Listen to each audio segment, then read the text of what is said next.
Hi, this is the Social Gelo with Angelo show. My name's Angelo.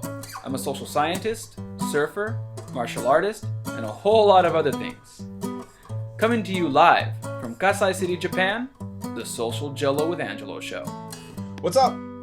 This is Angelo Ferrer, host of the Social Gelo with Angelo podcast, and I'm here with my good friend Rowland, coming from Combat Sports. No. Fuck. Redo it. I'm not redoing it. I don't redo it. Combat self-defense. There it is. See? I'm a professional. So if you haven't checked out Combat Self-Defense, did I say it? John, I swear to God. He called me John. Then he called me John. This is good. I like the starting of this podcast. I've been called John, and I've fucked up Rob's YouTube channel 2 times in the first 2 minutes. We were supposed to be. This video is entitled Undefeated Street Fighters. Rob and Angelo react to YouTube comments and trolling comments, and apparently we're just sitting here trolling each other. That's a good way to start. But yeah, that's the topic of today's podcast. We're looking at some comments. I guess, like I was telling Rob before we started recording, we're going over this idea that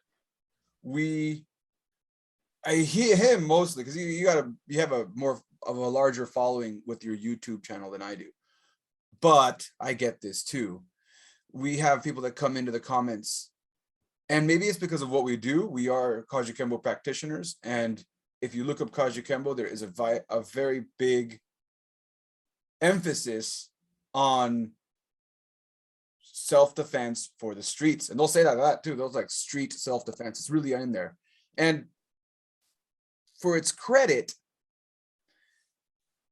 this comes because of the history of Kajukenbo. And if you don't know what Kajukenbo is, check it out at the end of this video. There's always a clip that tells what is Kajukenbo, a conversation I had with John Hackleman.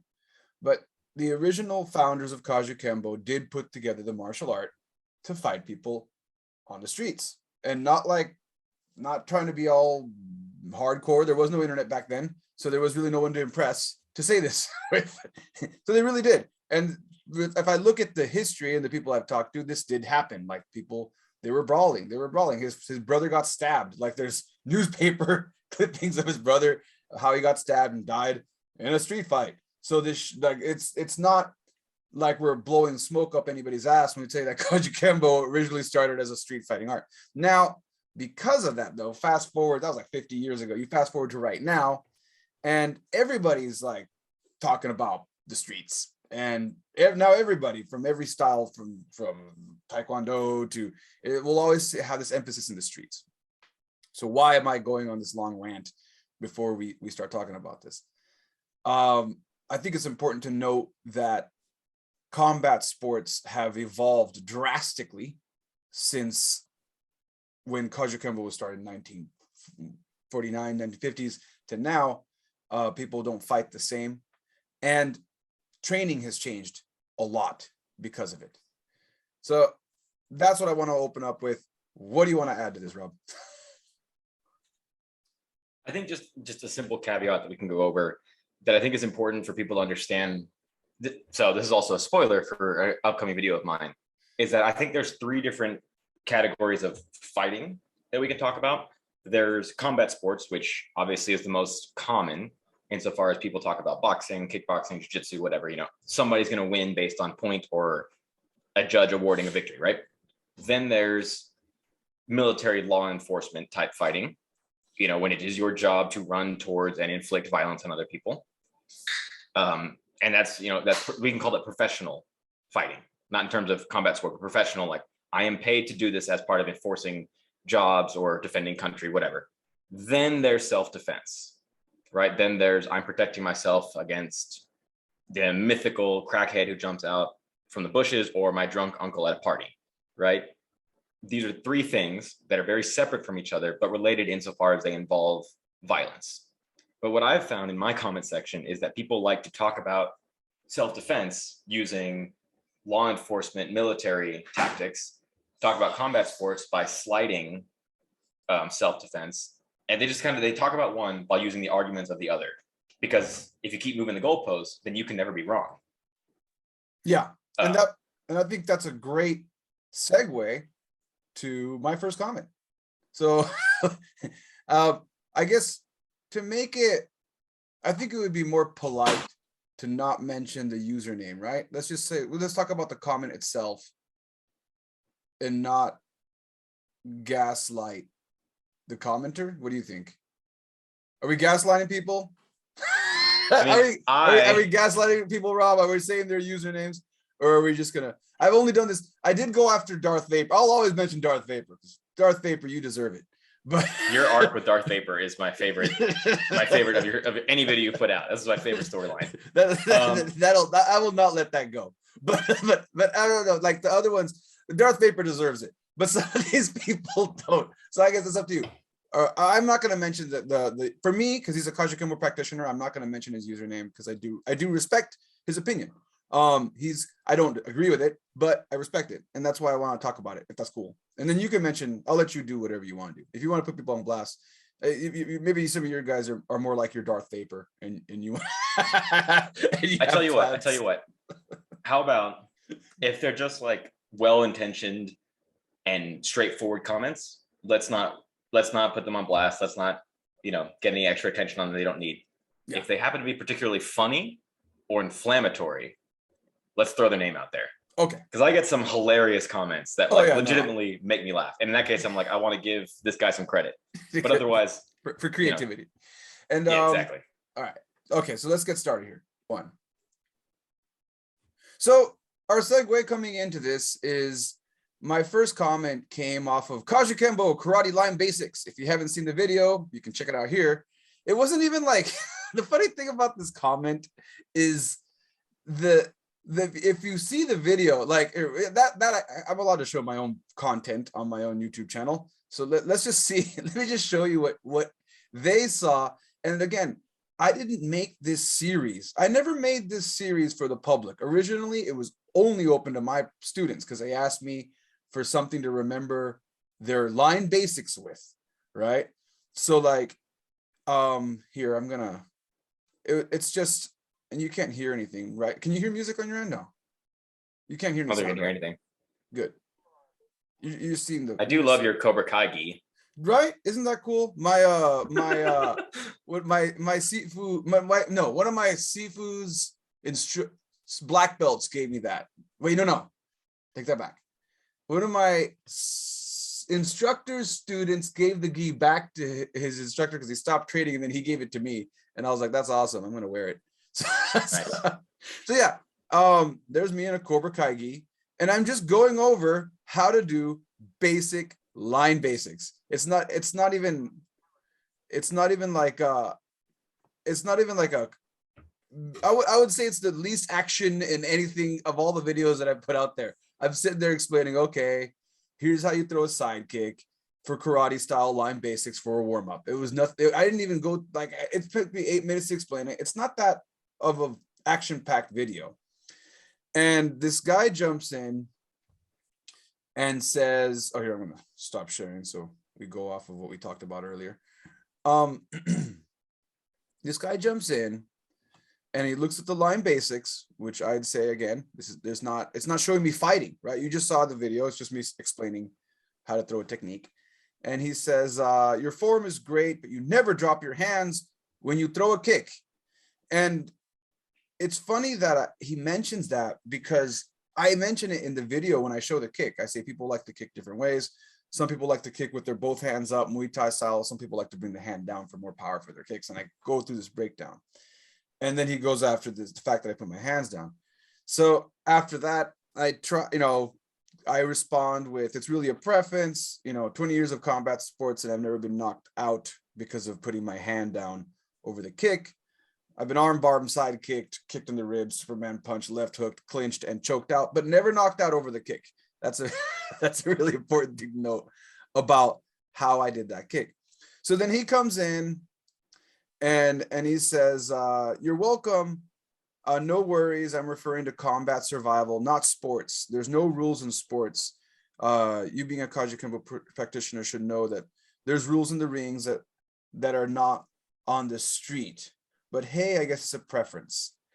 And then he starts talking about when he was in the combat zone in Iraq and how he's a veteran, and he offered to send me a picture of his Purple Heart that he got, and that's cool. And I mean, my response to that was, well, you know, that reminds me, here's a video of me, because he mentioned Muay Thai. He mentions Muay Thai. So I sent a video of me knocking out a Muay Thai kickboxing coach out in Japan. So like, but then he went back into his combat background and arguing how that's not street fighting, which is to me confusing, because the conversation was started talking about how I would get knocked out against a kickboxer if I put my hand down during a kick. So again, it's weird for me. Thoughts? And we talked about this before, I think off air. There's always this mythical street fighting heavyweight champion out there who, if you punch with your hands down here, he will always come over the top and knock you out. If you swing your kick up too high, he will grab your leg and sweep you.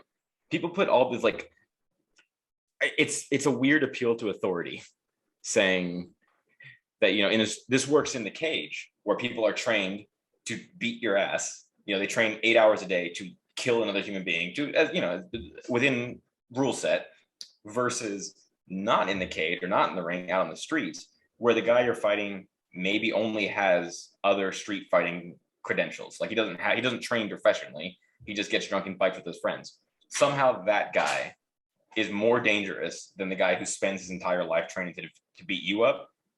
And because you keep your hands down in a very basic drill that is meant to teach body mechanics, movement, balance, any number of things that a beginner needs to be concerned with, because you're not addressing all the what if scenarios, and you're not teaching your students to go out and street fight right away, for some reason that you don't know how fighting works. Even though, like you said, you have combat sports experience and you've never been knocked out because your hands were kept down low. Yeah, I got knocked out for other reasons. but it wasn't because my hands are down. I think it's a dumb appeal to authority that people like to do, where they talk about, like, well, yeah, that works in the cage where there are rules. You know that sport fighting, boxing, MMA, judo, whatever, is meant to have as little rules as possible, so that the competitors can, to the best of their ability, do the sport.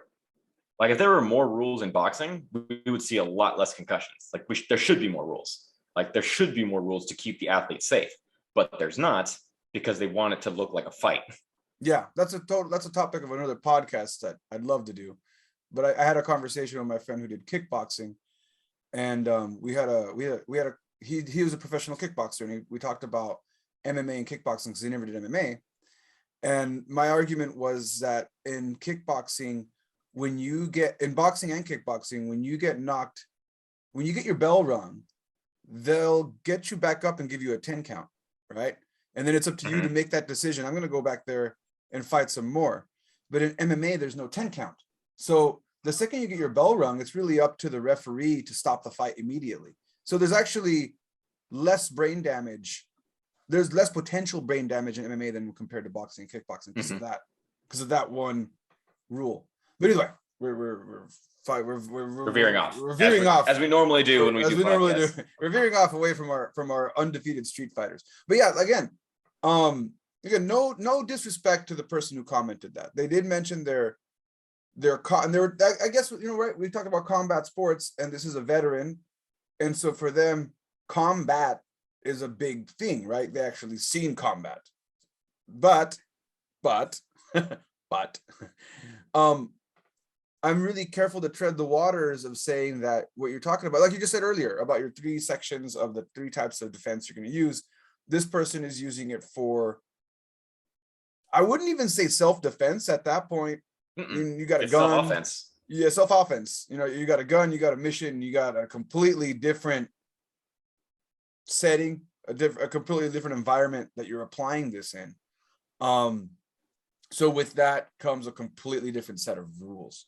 And then again, it's not to take away from what he said. In fact, I give this person more credit than some of the other people that have commented on stuff about the street fighting and being undefeated and whatever, because I've seen people jump in and say, I don't know how many people have fucking even watched. You just take away YouTube comments. I don't know how many people come into my MMA gym saying I'm a street fighter. How many people have come into your gym saying I'm a street fighter? Fortunately, I think because we are brand new, we haven't had to deal with a lot of them. Okay. But I personally, with my brand being called Combat Self-Defense, I get a lot of people asking how to get good at street fighting, or they come in with street fighting experience. And I'm like, it sounds like you just go looking for trouble. You don't really need the self-defense part that I'm talking about. You need therapy. Yeah, you need a therapist. Or you need a really guidance counselor. Yeah. So like for me, and I'm in Japan, but even in Japan, which is a really peaceful place, there's not a lot of street fighting going on here. I've lost count how many people come in here saying, oh, I've done a lot of street fighting. And then when I dig in a little more, it's mostly just a lot of scuffles at school when they were younger. And that's when you really dig into it, that's what it ends up being. So I do give credit to this guy who commented, who actually saw combat. I'll give him that. Like, he's not one of those guys, right?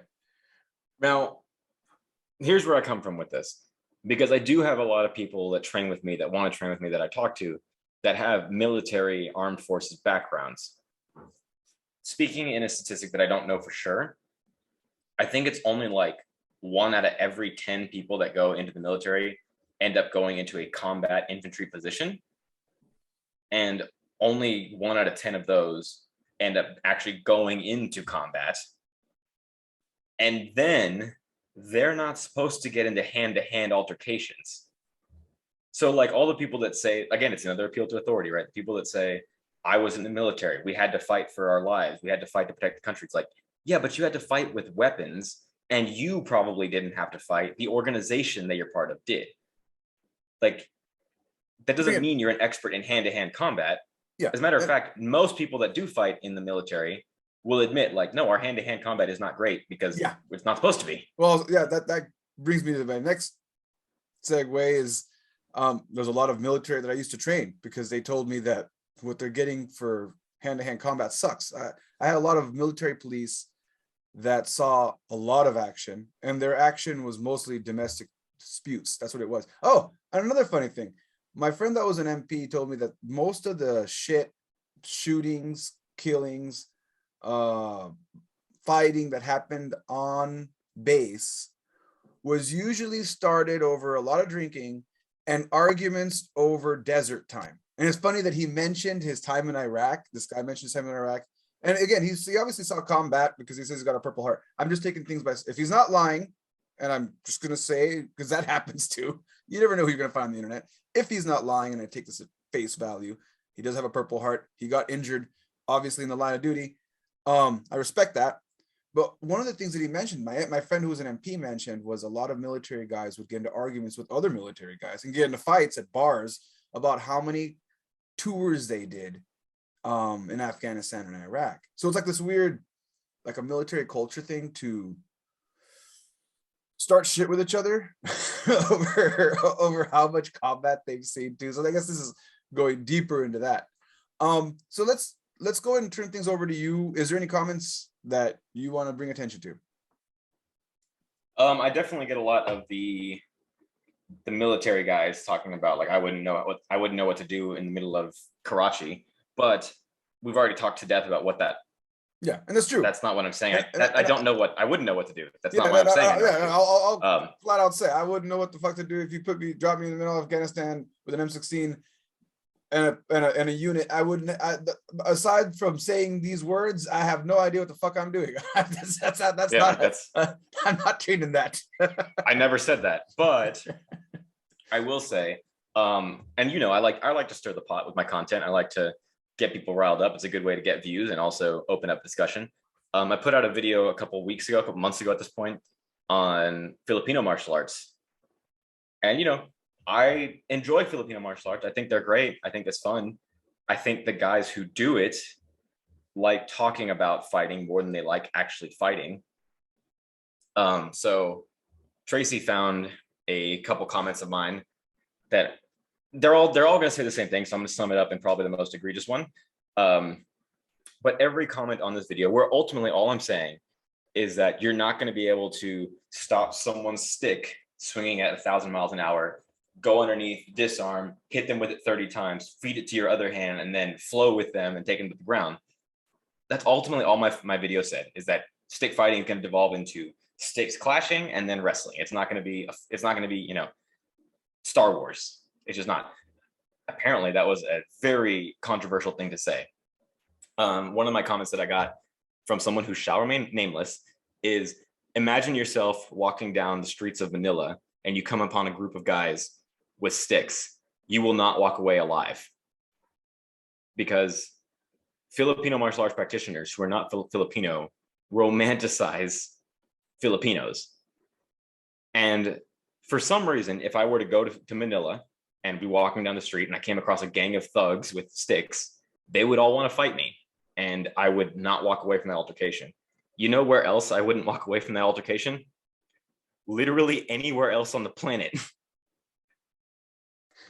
Like if they're Well, I mean, I'm just trying to visualize a group of Filipino, like, well, it reminds me of the old movie The Warriors. Like, Yeah. I would imagine like my image of what they just explained was like a bunch of Filipinos with cut off, With the cut-off jackets. jean vests and funny dragon tattoos, and they're holding sticks, and they got spiked wristbands.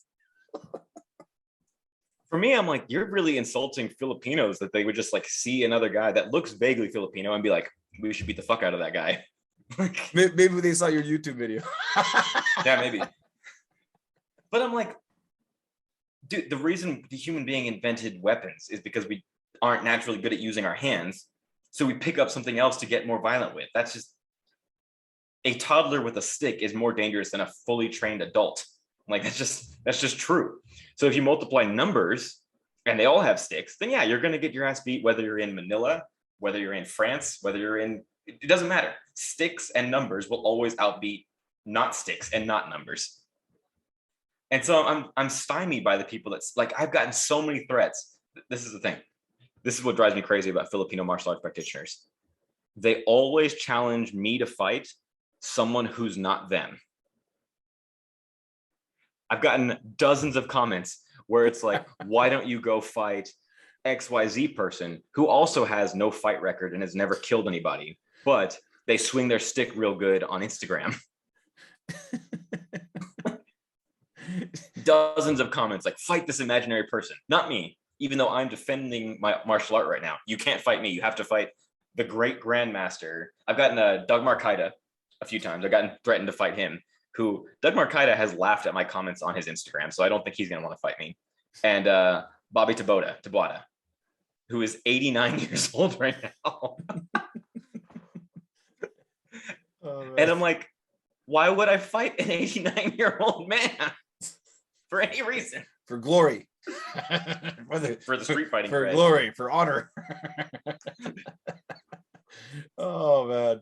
So, but again, like, I think a lot of these people, and I've been guilty of this myself. So there's this meme I shared a while back saying, here I go again, judging people for doing the exact same thing I was doing like a few years ago, or just recently, right? And I'm guilty of it myself. When I first got into Kajukenbo, I was always talking about the streets, and because I was in a rough neighborhood, so that was like my big thing. Until the more I trained, and the more people I met that trained, the more I realized that saying things like from the streets and hardcore doesn't make it more legitimate.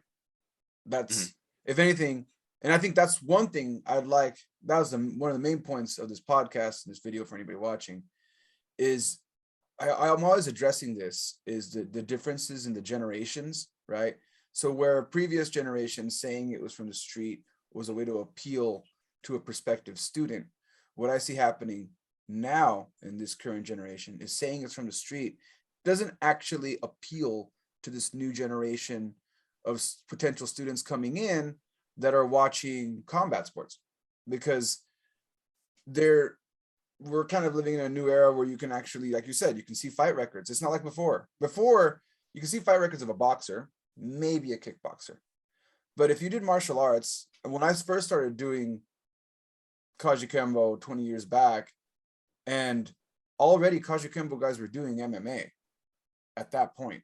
Chuck Liddell just won his championship when I started, but I still didn't connect that Chuck Liddell was a Kajukenbo guy. Like it just didn't even connect to me. I was like, everybody's watching, like, oh yeah, this guy's, this guy does this thing called Kajukenbo. They kind of explained it to me, and I was kind of like, I guess, like it just seemed so disconnected. Like because I didn't watch MMA. I was busy with my own life. I wasn't a fan of MMA at that point. MMA wasn't as big as it is now.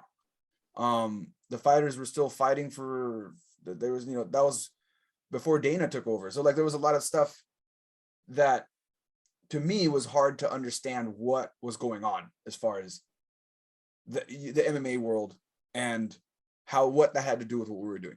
And there was still a lot of people that did what we were doing that never did MMA, and there still is, and there's nothing wrong with that. I'm not saying, I'm not going to go down that path again, but I am trying to say that I was at that point, I was a bouncer at a club. The things I learned in Kajukenbo helped me as a bouncer. And I had this whole idea that there was this street fighting element that I felt that I still feel is important, but I don't think is this newer generation cares, if that makes any sense. They care more about what you are showing them and whether it's effective than your own personal history, if that makes any sense. I think it's kind of the same thing as like the movie studio dilemma, where like 20 years ago, you could sell a movie based on Tom Cruise, based on, whoever the hot A-list actor of the minute was. But now it's about like the character, and it's about the studio. Everyone's going to see the next Iron Man. Doesn't really matter who's in the suit. Like, yeah, everyone likes Robert Downey Jr., but if they say, hey, it's going to be whoever now, no, still go see Iron Man. I think it's kind of the same thing with martial arts now, where like the instructor being deified, not really that big of a deal anymore, because there's more of it. Like here in Austin, there's 20 jiu-jitsu schools that way, 20 Muay Thai schools that way, 6 MMA schools that way. Like you can find it on every corner. So therefore it's not as rare, at least not everywhere in the world. And then you can also look up people's records. If someone says they've got an undefeated record in MMA, you can verify that pretty easily. If they say they've got an unbeaten street fighting record, why can't I verify that? Like the first question is, there's no real way for me to prove that you are telling the truth or not. But then the second question that most rational adults will ask is, why do you have so many street fights? It should be the next question. Yeah, an rational person would ask.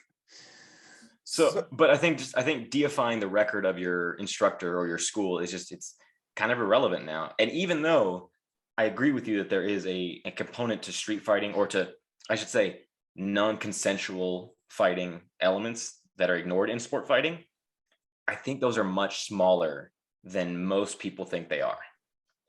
Like you had that video a couple months ago where you talked about you did the sparring with your student where you pulled the shirt up over his head and you started kind of throwing some rabbit punches at him, which is not a thing you're allowed to do in any combat sport, right?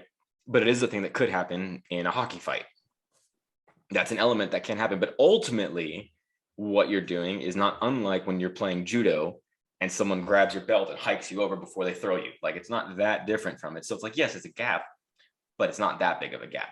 Yeah, bridging the as gap far as is not that hard. It's yeah. not.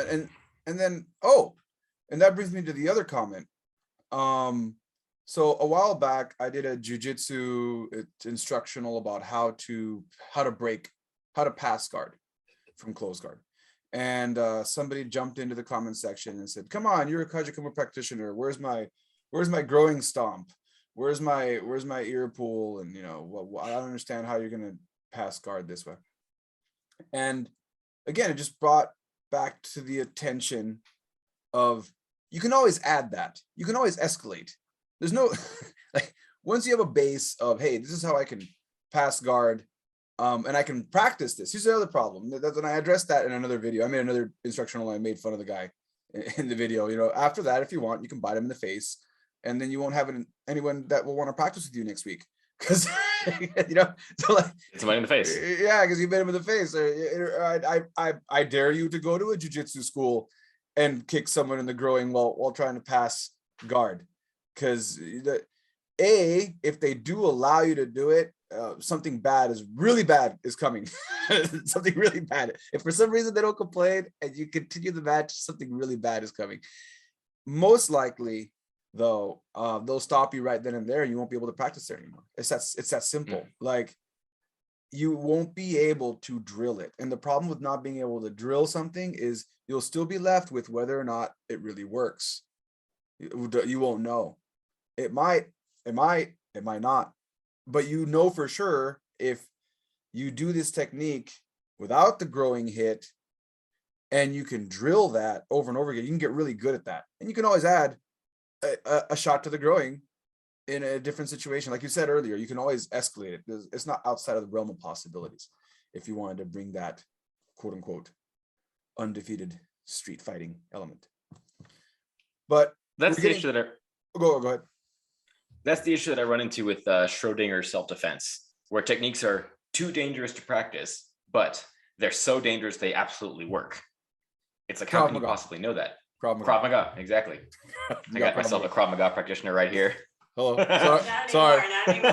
Sorry. No, it's okay. No, not anymore. I have friends that are Krav Maga I have Krav practitioners. friends.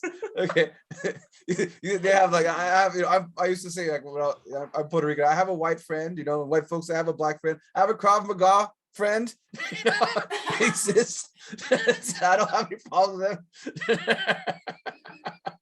But I mean, okay, I will say, and I've talked about this with Tracy a lot, Krav Maga is going through a cultural shift right now, because I think enough of their guys have gotten their asses beat casually in jiu-jitsu and MMA gyms where they're like, you know what? Maybe we should stop practicing techniques that are too dangerous to practice and practice things that we can practice on a daily and get good at those things.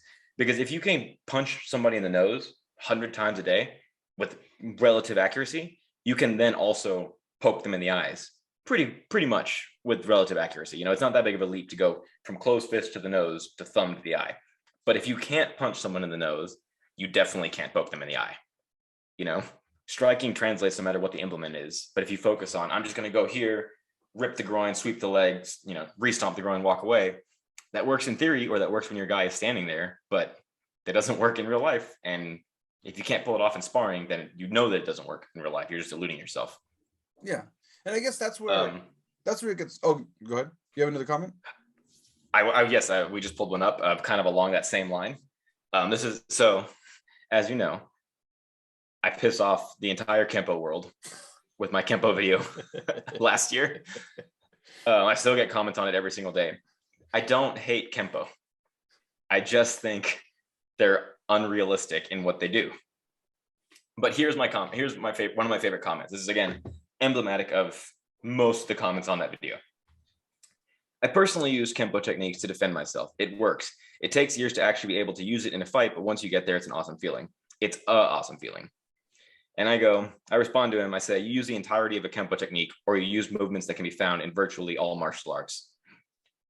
This always devolves into some stupid monkey flinging conversation about the Kempo technique works. No, throwing a jab cross works. Well, we throw a jab cross in clutching nuts number 7. Yes, but it goes back and forth every single time I have this conversation where people talk about how they used Kempo to defend themselves from 6 attackers at a bus stop. And I managed to pull off a back fist and then kick to the groin. Yeah, every martial art in the world does that. That's not specific to your martial art. And it drives me crazy because my argument always is best practices, right? Doesn't matter what your style is, you need to have best practices.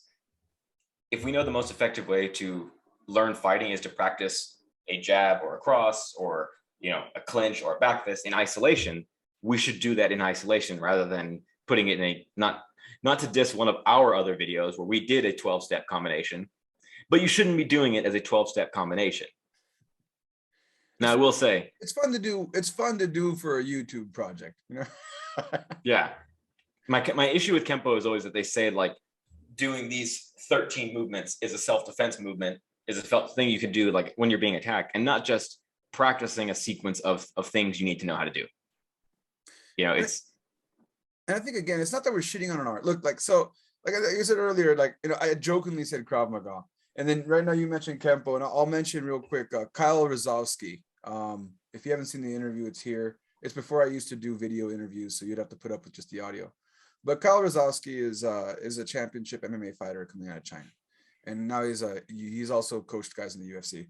But he comes from a Kempo background, kind of, and he was very candid about saying, yes, I like Kempo, but I did MMA. I always did MMA. And when he says that, like, he came in doing MMA, trained in MMA at this Kempo place that allowed him to do MMA, because he was looking for an MMA gym. He lived in the middle of nowhere, and he went to this Kempo school that allowed him to cross train there. And I think it might have been in Parker Place. And they were cool enough with him to give him a spot to train. And then he also did the Kempo with them, right? So like, he has respect for the Kempo guys for giving up a space to train. So again,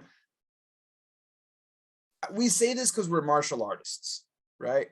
As martial artists, we criticize things we see. And actually, it's funny that our video isn't really criticizing the styles. It's more of a response at the criticism that we've received, right? That's what this really is we're responding to criticism that we've received doing what we do.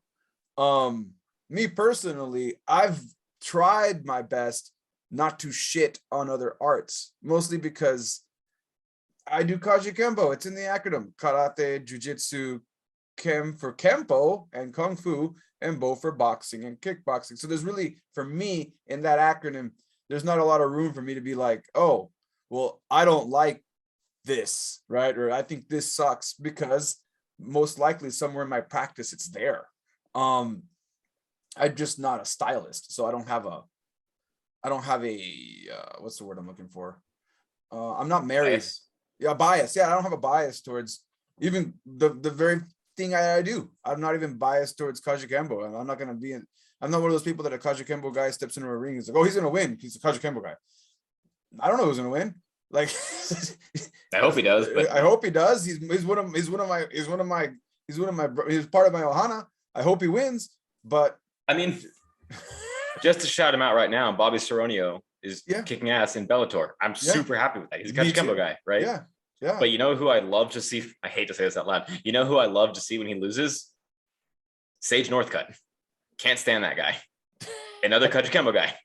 But I don't think he's lost. But he's out, right? He broke his hand or something. He's out right now. Yeah, he's out. I think he's out for. But good. I can't stand him. Like, I don't think he's a good representative of Kajukenbo. I just can't stand him as a fighter. Like, I don't like how he fights. I like how Bobby fights, So I'm not biased towards a style. I'm biased toward. Now, I say that I do kind of want Bobby Ceronio to always win, because I'm like, oh, hey, Kajukenbo, we're kind of united. Yeah. But I also like how he fights. Like, I just like, how he does it. Yeah. And again, for anybody watching this who's probably super confused as I don't know what Kajukenbo is. Again, and I think Hacklam did a great job when he posted that picture of Teixeira and of Glover and Liddell, and he said, both my black belts, two very different fighters, right? Because that's what happens in Kajukenbo, because we're not stylists. We'll just hone in on whatever our student wants to do and get them really good at that one thing that they're good at, and teach them how to defend against the things that they might not be thinking about. So again, they're not going to have a quote unquote style which would make up. So, for example, here's a good example. Like, I'm going to say it. Fuck it. Gracie Baja, right? Gracie Baja has a huge marketing campaign that's very successful. And if you're running a martial arts school and you want to have an international martial arts school, definitely doing what they're doing will guarantee some money coming into your pocket. And one of the things they do, which I think is good, I don't agree with it, but I think is good for their marketing, is even if a person just walks in and takes one class, walks into their place and does one class and goes somewhere else, they will now always be a Gracie Baja student. So if they end up in the UFC, wherever they end up winning, they use Gracie Baja Jiu-Jitsu. That's why they won, right? Because they're stylists. So they're like, that's why it could be a kickboxer. and they'll claim that person to be theirs. Now it's a marketing thing, but it works for them, right? Do I agree with it? Were they really a Gracie Baja? Did they really use Gracie Baja Jiu-Jitsu? Maybe, probably not, but that's what they do. Can I say the inverse of that we talked about in our chat earlier? Every time I make a video on karate, and again, I consider myself more of a karateka than anything, but I do criticize practices and movements in karate because I think they can be improved upon. I think any artist or craftsman should be able to look at what he's doing and say, this can be done better. That's how you improve, right? But I think a lot of karateka and kempoists adhere to the Gracie Baja method of marrying themselves to an athlete in terms of Lyoto Machida and Stephen Wonderboy Thompson. Because anytime you say anything, good or bad, about karate or kempo, they throw those names around. Lyoto Machida. Yep, Lyoto Machida. Lyoto Machida. What drives me crazy about that? Lyoto Machida. What drives me crazy about that is that, like, I'm not normally saying anything terrible about karate. I'm just making a point about it. But then in the same breath, they'll say, well, this sport or this martial art isn't meant for sport. It's meant for self-defense, not for fighting. Okay, well, these guys are sport fighters. They're good at what they do in the realm of sport fighting. Wonderboy Thompson will call himself an MMA fighter because he is. Lyoto Machida was the world heavyweight champion in the sport of MMA. Like, those two things can't be true. Karate cannot, I mean, I guess it can be, because karate is more than just a sport and is more than just self-defense. But the point is, I'm really tired of hearing people talk about Stephen Wonderboy Thompson and Lyoto Machida. And again, I get it. Bringing it back to the streets, they always bring it back to the streets. I was talking to a karate guy out here in Japan. And again, was it Lyoto Machida? It was. So that's gonna be the new punchline. Was it Lyoto Machida? That's gonna be the new thing from now on. I mean, I'm not gonna drop that. Was it Lyoto Machida? Lyoto Machida. All right, everyone, we're doing Palama number 1. Lyoto Machida. Lyoto Machida. Okay, let's go. So he was and it's funny. I considered myself a karate guy. If you looked at my instructor's school, it said Kajukenbo Karate / Wushu Kung Fu. That was the name of his school for the longest. It was there. Later, he sometimes put martial arts, but mostly he always said karate because he loved Karate Kid and he loved karate. As you saw, I was wearing a Cobra Kai gi that he gave me. He loved karate. And I considered myself a karate guy until I came to Japan. Really weird thing to do, right? Everybody's dream is to go to Japan and do martial arts. And I thought I was a karate guy because I did all these forms and I competed in tournaments doing point karate, which I hated, but I did it because my instructor asked me to. So I consider myself a karate guy. Like, I'm a karate guy. I wear the gi, I have the forms, even though I don't agree with bringing my elbow down here for my punches. I'll do it for practice and then I'll adjust later. There was a lot of stuff I didn't agree with karate, but I was like, I'm a karate guy. Came to Japan, did my karate. That's not karate. Like, excuse me? I could have just not done all that other shit that I didn't want to do because I didn't want to do it, but they told me it was karate. So I fucking did it. I didn't want to do forms, but they told me it's karate. So I got to do it. Then I had to shut the fuck up, as Hackelman said, and just do it. And now I come out here and you guys are saying it's not, nope, not karate. No. It's because your gi is black. Excuse me. You're wearing a black gi. We wear white gis. You're doing some American kickboxing. And I'm like, no, but here's a form. That form looks like Kung Fu. That doesn't look like our karate. Our karate, we do this. You do this. Right? They're very and they're like, okay, whatever. I'm not gonna argue. Give me the white belt. I'll put the fucking thing on. Let's just trade. But you know what that proves, though, right? That ultimately everything is just subjective to the person that you're talking to. Like karate, kung fu, MMA, all these terms are just things that we put to label things. But at the end of the day, not to plug another video of mine, but at the end of the day, you're either striking, wrestling, or grappling somebody, or hitting them with a weapon. Like, what you choose to call it and what restrictions you put upon it, and it doesn't matter what style you're doing. A style is by definition restrictive. You know, if doing this is the difference between karate or kung fu, then you are restricting karate to only this. And anytime Lyoto Machida has ever done this in his life, he's no longer doing karate, right? Yeah, and it's fine. To their credit, it wasn't really that. Well, Right. It was. What I'm saying is, you know what I mean. yeah, what I'm saying is that by definition, you are restricting things by putting a name on it. That's fine. When we drive, we're restricted to staying in one lane for the safety of the other people around us. For the sake of teaching people things, you can't have someone punching like this and someone else doing something like that. You need some kind of uniformity. But at the end of the day, like, we have to be realistic. Our restrictions are only as important as we say they are. Yeah. You know, like as much as I teach people to punch with their hands up, you know, as much as we say, like, you have to keep your hands up, I always have my hands down when I punch. My hands stay on my chest because I get punched to the body a lot more than I get punched to the head, and I have pretty good head movement. That's just my preference. Again, going back to the original comment, when I sent that video, I said, here's a video of me knocking out the guy and me putting my hands down. I even mentioned at the end of the fight, I'm like, I won the fight. And at the very end of the fight, I brought my hands down to knock him out because I saw an opportunity. He was hurt, and I just wanted to swing as hard as I could. And at that point, I really didn't care if I was perfectly twisting my foot or how my hips were rotating in circumference and with my hand was up while I was throwing the hook. All I was thinking is, he's hurt right now, and I got to go in there and finish him off right now because I want my win. So, like, again, and we always talk about that as martial artists. We love to see the person. We always talk about keep your hands up, keep your hands up. But we love to see two guys brawl in MMA. Mm-hmm. Who that Hawaiian fighter? Fucking A. Lyoto Machida. Lyoto Machida. It's actually not Lyoto Machida. It's actually not Lyoto Machida. Hold on a second. Max Holloway. There's a fight that he had where he straight out dropped his hands and started throwing his head left to right, and we all applauded that. Every single, and if you didn't, fuck you, you did. Like, we all watched it and said, oh, he is fucking that guy up. He put his hands down. He's fucking him so bad he put his hands down, right? So, like, but we like that. But then again, we get mad if we see our students do it. Okay, so it's this really weird dichotomy. But back to the thing is, you should do these things. You know, as an instructor, we should be teaching the safest, best way to practice something, because we have to assume, and this is not to be insulting to all of my students, but we have to assume you're an idiot.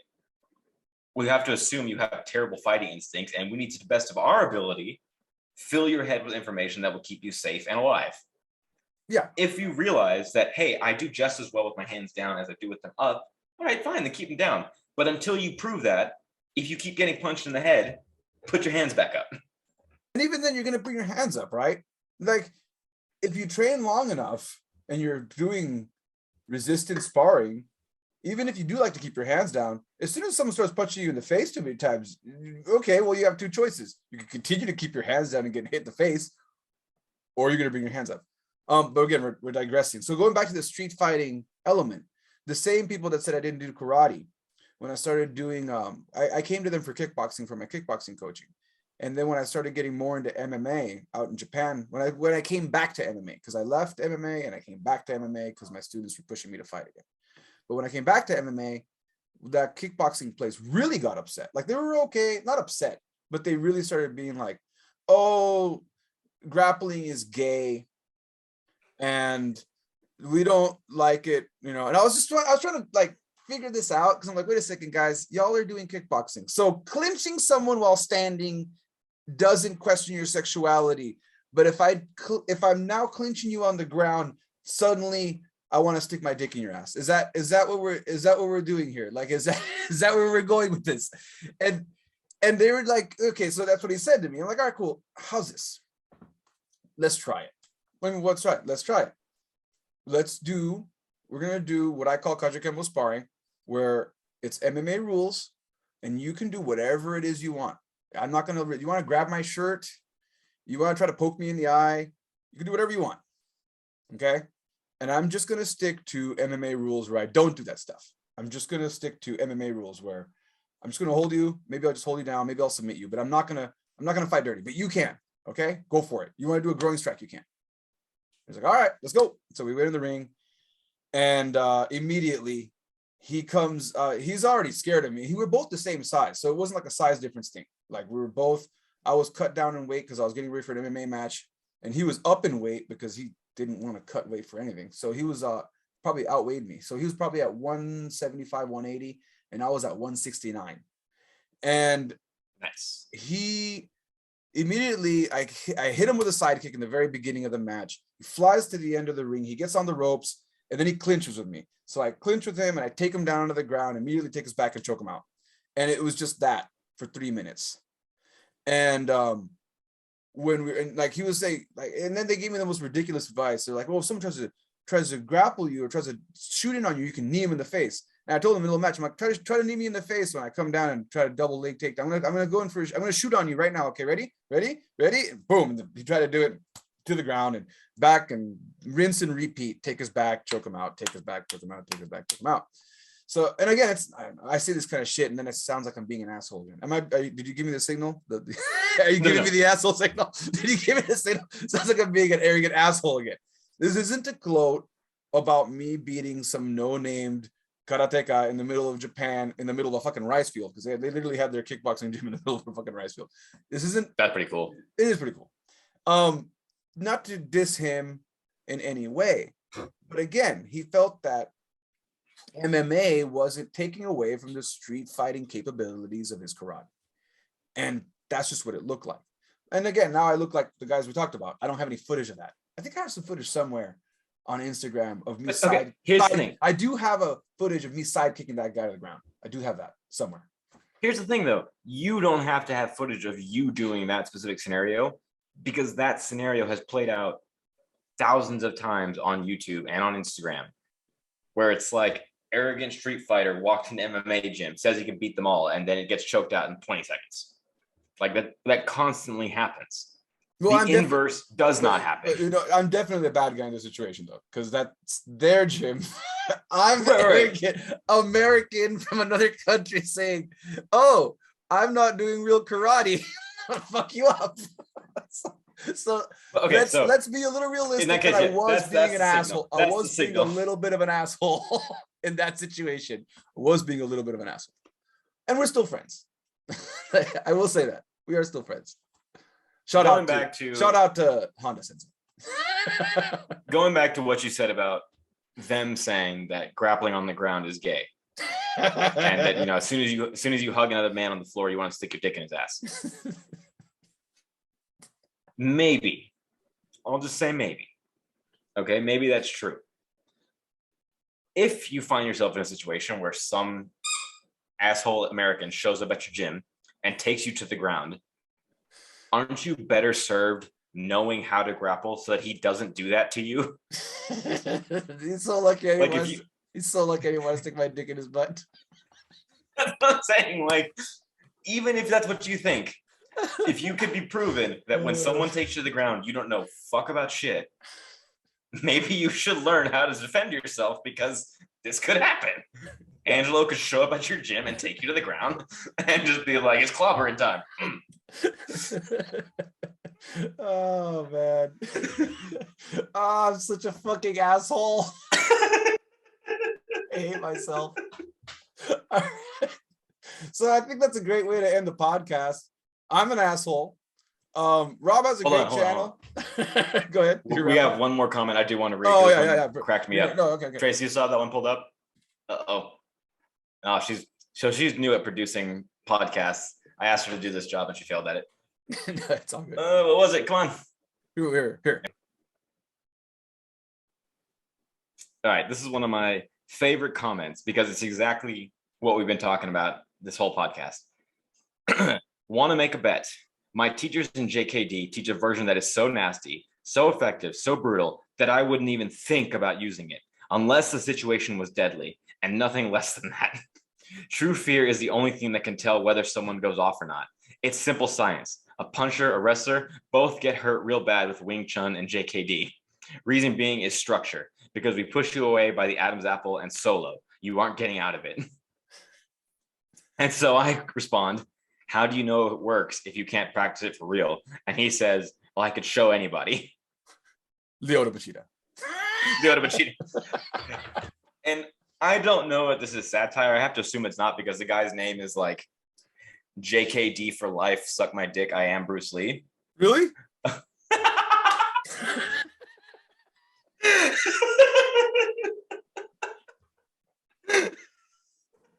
I mean, it might as well be. Like, if this was anywhere but the dumpster fire that is my comment section, I would think this guy was being satirical. But because this is a pretty frequent flyer in my comment section, I think he's like legit. I think he thinks for real. He's legitimately believes this.